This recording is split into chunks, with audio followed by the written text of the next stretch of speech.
দোকানটা চলে গেলে পরিবারের মুখে খাবার তুলে দেব কিভাবে? দমদম স্টেশনের এক হকারের এই প্রশ্ন আজ যেন শত শত পরিবারের মনের কথা। হকার উচ্ছেদের আতঙ্কের মধ্যেই এক মহিলা হকারের আত্মহত্যার ঘটনা আরো উদ্বেগ বাড়িয়েছে এই বিষয়কে কেন্দ্র করে। দমদম স্টেশনে এখন শুধু উচ্ছেদের আলোচনা নয়, রয়েছে আতঙ্ক, অনিশ্চয়তা ও ভবিষ্যৎ হারানোর ভয়ও।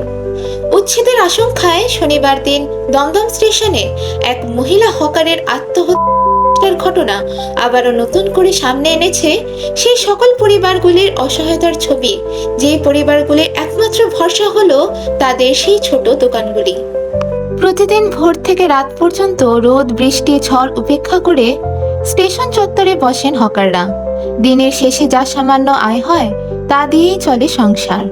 কারো বাড়িতে বৃদ্ধ বাবা মা, কারো সন্তানদের স্কুলের খরচ, কারো আবার চিকিৎসার দায়িত্ব। উচ্ছেদের খবর সামনে আসার পর থেকেই বহু হকারের ঘুম উড়ে গেছে।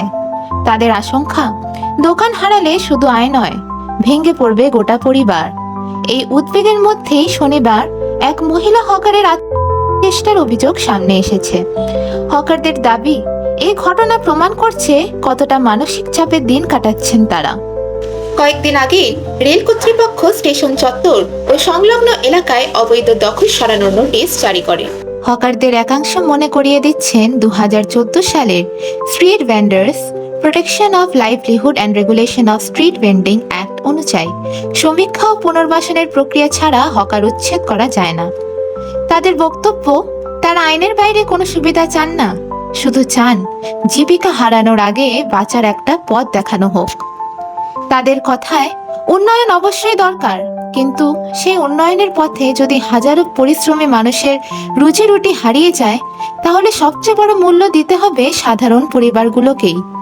তাই উচ্ছেদের আগে পুনর্বাসন ও বিকল্প জীবিকার স্পষ্ট নিশ্চয়তা দেওয়ার দাবি তুলেছেন তারা। রেল কর্তৃপক্ষ ও প্রশাসনের দাবি, যাত্রী নিরাপত্তা, চলাচলের সুবিধা ও স্টেশন চত্বরকে দখলমুক্ত রাখার স্বার্থেই চালানো হয়েছে এই অভিযান। প্রয়োজনে আইন মেনে পরবর্তী পদক্ষেপ নেওয়া হবে বলেও জানিয়েছে প্রশাসন। দমদম স্টেশনের এ লড়াই শুধু দোকান বাঁচানোর লড়াই নয়, এটি শত শত পরিবারের বেঁচে থাকার লড়াই, সন্তানদের ভবিষ্যৎ রক্ষার লড়াই। তাই আজ প্রতিটি হকারের একটাই প্রশ্ন, পুনর্বাসন নিশ্চয়তা ছাড়াই যদি দোকান হারাতে হয়, তাহলে ভবিষ্যতে তাদের বাঁচার পথ কোথায়?